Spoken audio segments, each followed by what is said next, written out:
I made more than $2,000 in just 1 week driving on Uber. And in this video, I'm going to share exactly how you can make the same or even more. As you can see on the screen right now, I made $2,075.94 in the second week of March, and I was online for 79 hours and 21 minutes for this. So that comes down to an average of a little bit more than $26 per hour, but that's because I just wanted to check how much I can make on a max per week and make this video. So I ended up driving back to back, just getting enough food and sleep. You can earn more than $30 an hour easily if you follow these steps. Here are the 20 tips and tricks to earn more on Uber that works for me and will help you earn more money as an Uber driver. Even if you're a long-time Uber driver or say just getting started, a full-time or a part-time Uber driver, please watch till the end. I bet you don't know many of these. Let's get started. For convenience, we can divide them into 5 parts. Number 1, hacks to get more trip requests. Number 2, how to get better trip requests on Uber.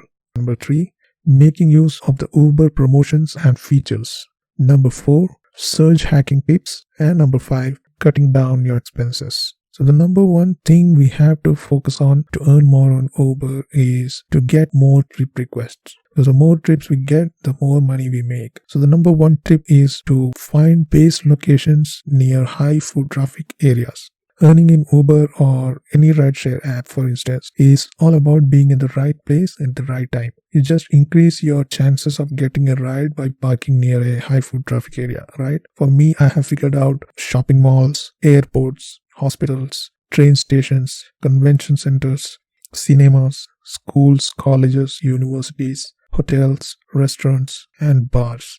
Tip number 2, find busy areas depending on the day and time. Some of the best times that work for me, Monday to Friday, that is weekdays, morning 5 a.m. to 11 a.m. in residential areas. And this is my favorite time slot to work, especially in the early morning hours, 5 a.m. to 9 a.m. These are very busy hours and very less Uber drivers are out there on the road. So you get back-to-back trip requests. So never ever miss these hours. It's worth, guys. Then 5 a.m. to 11 p.m. on weekdays, usually I find places like commercial areas, offices, schools, colleges, universities, etc. are pretty good. And then after 4 p.m. to close to 10 p.m. on weekdays, usually plazas and shopping areas are good. On weekends, the morning hours like morning to noon are not at all busy. But if you are working in these times, you have to be in the residential area for sure. On weekends, afternoon till late night, definitely you have to be around shopping areas and bars and where people gather on weekends. Now the next one are places with predictable timings when people come out in large numbers, creating a huge demand. For instance, train stations and bus stations, airports, schools, colleges and universities. Some big companies with shift timings when employees come out after their shifts. Then cinemas or movie theaters. Some areas where there are a large number of bars and pubs towards the closing time of the bars. There are lots of people coming out. So you have to do some work and find out these places around you, the timings, and be prepared to be there on time. The next and one of the most important things is make the best use of rush hours. Never miss early morning hours. Include the evening rush hours in your schedule. The late night hours, especially on weekends, never miss them because, guys, it's worth driving. They pay off more dollars per hour. So that's all with tip number 2. And now let's move on to tip number 3. That is, always stay in a busy area. Some trips take us to remote areas or some outskirts where it's not too busy. Now, the Uber app will tell you if you are in a busy area or not, but they will not tell you which area around you are busy unless there is a search. Let's see how to find if you are in a busy area or not in the Uber app. When you're waiting for a trip request, in the bottom of the screen, if it shows finding trips, then you're not in a busy area. And if your app shows you're in a busy area, expect trips soon, all you have to do is find a parking spot and pull over your car and turn off your engine. Never keep driving expecting a trip. You'll end up wasting your gas. Now let's see how to find the busy areas around you. So for that, we'll use the Google Maps. As you can see on the screen right now, I opened the Google Maps and here is my current location. I'll zoom out a little bit until I see the busy area on the map. You see, like this. I'll play around a little bit, zooming in and out slowly, so to find this live status of how busy an area is. Then we can click on this busy area to see the days and times when this place is usually busy, and it also shows us the live status of the place, that if it is busier than usual right now or not. Okay, so this one looks like busier as usual. So let's see some other places. Okay, this one here. Yeah, we can see it's busier than usual and it's almost double than the average. Alright, so this place looks like a good option to navigate immediately. Now let's check the distance. Okay, it's just 3.9 kilometers. Awesome. So here we have a deal. Now before heading to this location, there's one more small step, and that is tip number 4. Using the Uber passenger app to know if there are many other Uber drivers around. So the passenger app helps you take advantage of some features not available on the driver app. Like you can see where other drivers are, which helps you select areas without a lot of competition. Now before going to that place, I want to check if there are more Uber drivers over there. For that, I'll go to the Uber app, the customer app, and try to book a ride. Okay, so I will locate this place. And the pickup location, I prefer to choose the pickup location on the map. Yeah, this is the right place, and now I can see how many Uber drivers are around this place. Okay, looks like not too many. So I will navigate to this place and hold my position in the parking lot somewhere as near as possible. So whenever you're having a dead time, when you're waiting for a ride, this is the best way to increase your chances to get a ride soon. Never wait in a place that is not busy. Once you find usual busy areas, it's always a good idea to bookmark them on your Google Map so you don't have to find them again and again. Let's see how you can bookmark. If you don't know how to do that, just open the Google Maps, and here you can see all the blue colored balloons are the bookmarked places that are busy areas. Let's see how you can do that. Just zoom in to the area where you want to bookmark, and all you have to do is click and hold to drop a pin, and then click on the save button, the third one, and here you can add it to a list, or you can create a new list on the top right side and add the drop pin into this list. Let's say test place. Okay, done. Now you can see it has been added to the list. You can just zoom out and see all the balloons nearby. So whenever you end a trip on Uber, just open the Google Maps and search for a nearby bookmarked location so you can head towards that location without having to search for a busy area every time. Now before we move forward, I have a small request. If you're finding this helpful, please smash the like button. It will help me a lot.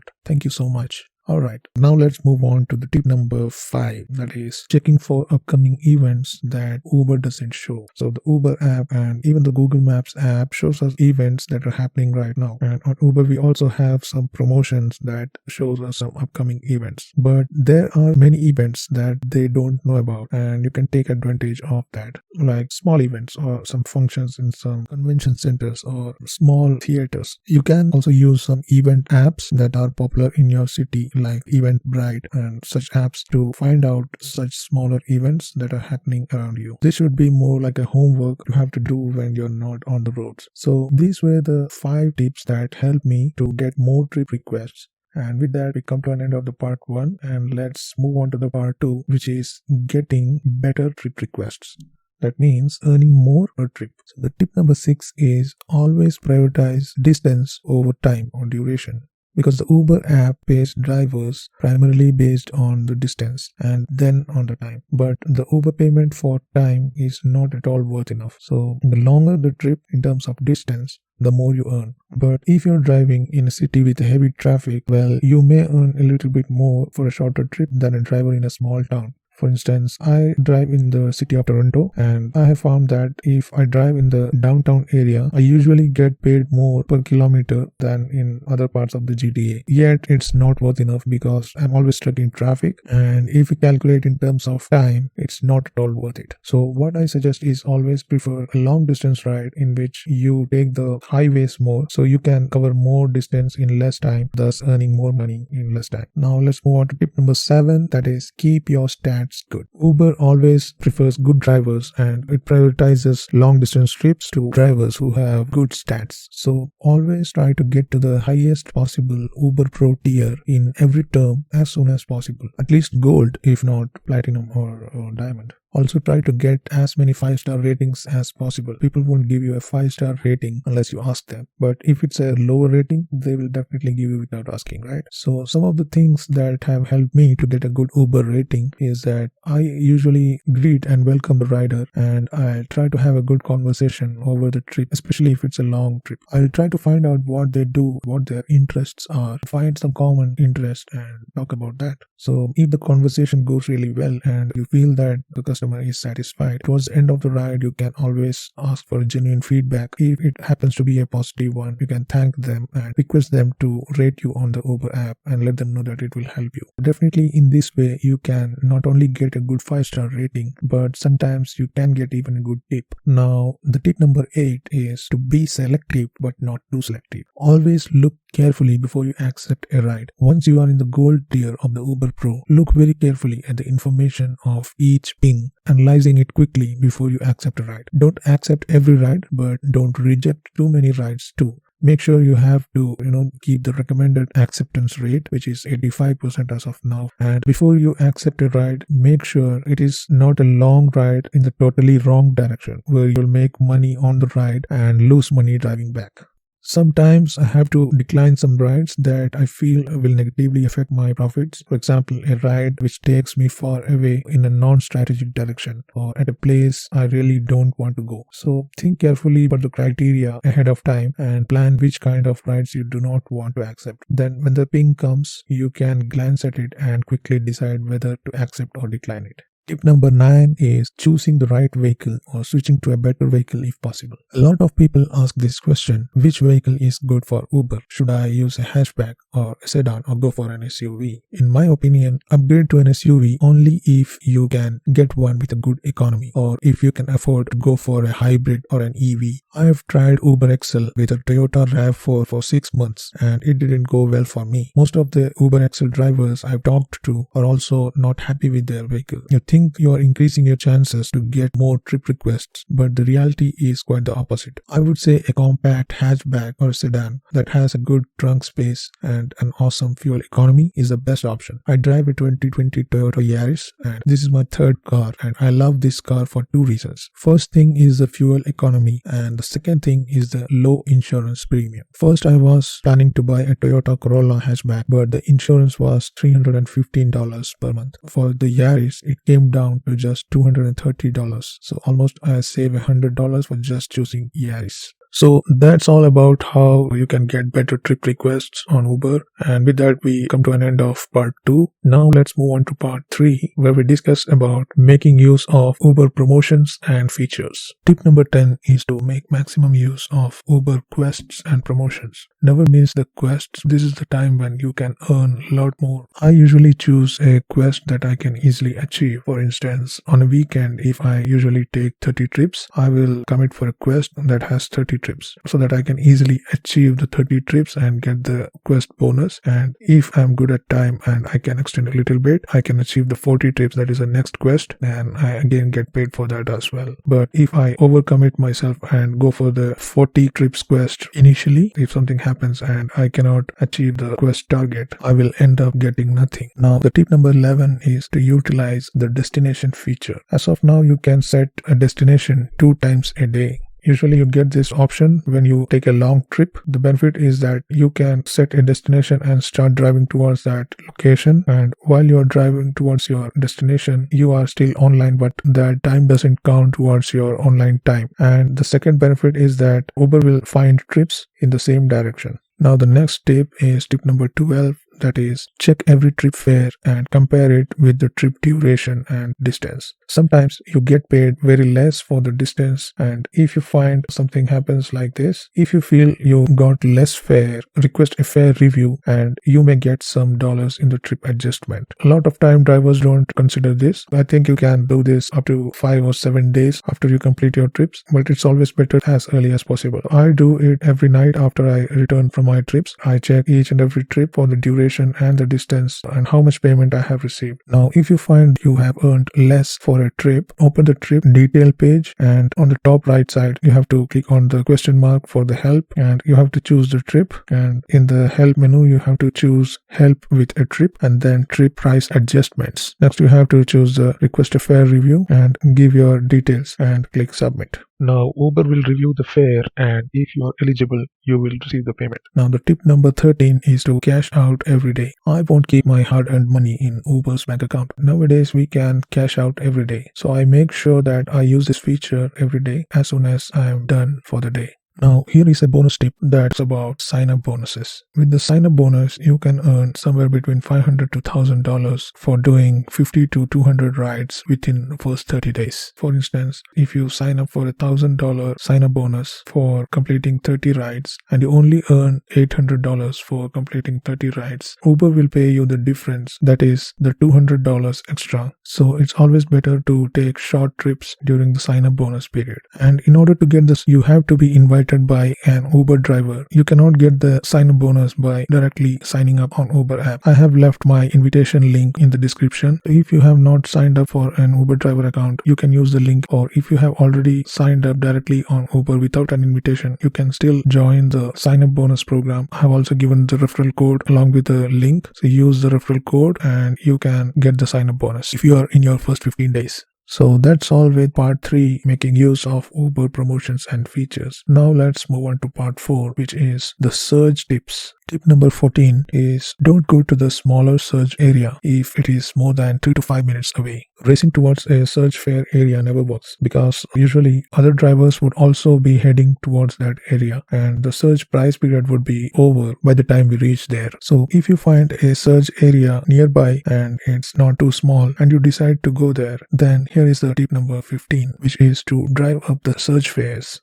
To take full advantage of surge fares, we have to trick the system a little bit. The Uber algorithms work based on the supply and demand principles. Whenever there is a surge nearby and I'm planning to head towards it, I immediately note down the location on the Google map. Then I log out of the driver app and close the app so Uber can't track my location. Remember to set the location permission for the driver app. It should be set to only while using the app and not always allow. Now I log into the passenger app until I reach the search area and then close the passenger app and log in back to the driver app. Logging out of the driver app reduces the number of drivers in the area and drives up the fares. Uber calculates the search fares based on the ratio of supply and demand, that is the number of users with the passenger app open compared to the driver app in an area at a given time. So this hack tricks the system a bit and letting the app think you are a passenger looking for a ride instead of a driver ready to offer one. So that's all I have got to talk about surge tips, and now let's move on to the part 5, which is cutting down your expenses. A dollar saved is a dollar earned, right?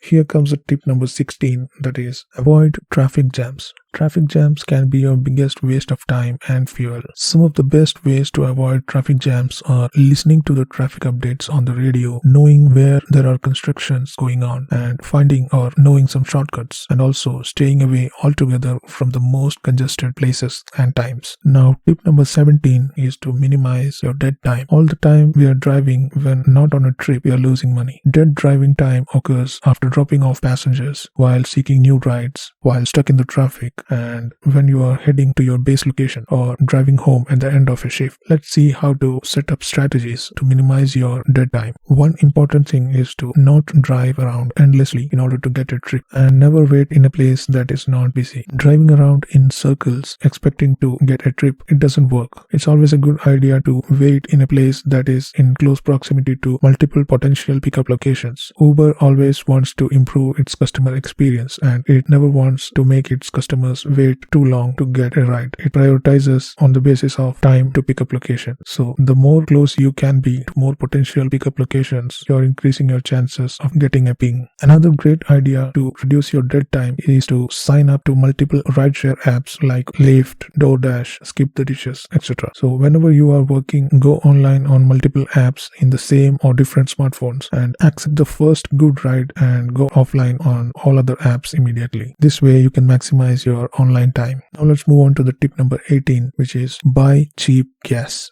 Fuel is a major gig expense, right? You can save about 10 cents a liter by just shopping around wisely. Use an app like Gas Buddy to locate the best nearby prices, which is often Costco or Canadian Tire Gas Plus in Canada, and plan your fill-ups accordingly. These gas savings really add up over the month. Tip number 19, keep your snacks and water handy. When you're going to be on the road for hours, it's important to make sure you have everything you need to be comfortable. I always make sure to keep enough snacks and water handy in my car so that I don't have to spend time and money while I'm on the road just to have something when I'm hungry. Now, tip number 20 is to save on taxes. End of the year, you need to pay your taxes. So keep record of all the expenses you have while driving and all the invoices. This will come handy while filing your taxes and help you save some tax money. It is a good practice to move your tax amounts every month to your savings account or some other bank account, so it's easy for calculations and doesn't become a nightmare at the end of the year. It's always better to get the help of some professional tax accountant if you're doing it for the first time, or alternatively you can use TurboTax to file it for yourself. Use the link in the description to get a good discount on TurboTax. So these are the 20 awesome tips for earning more on Uber that work for me. I have shared with you, and now it's your turn. Sharing is caring. Do share it with someone you think will find this helpful, and please support me to make more useful videos by subscribing to this channel. Let me know in the comments your opinions, or if you have got something to add to the list. I will really appreciate that. Thank you so much for watching the video. Have a good one.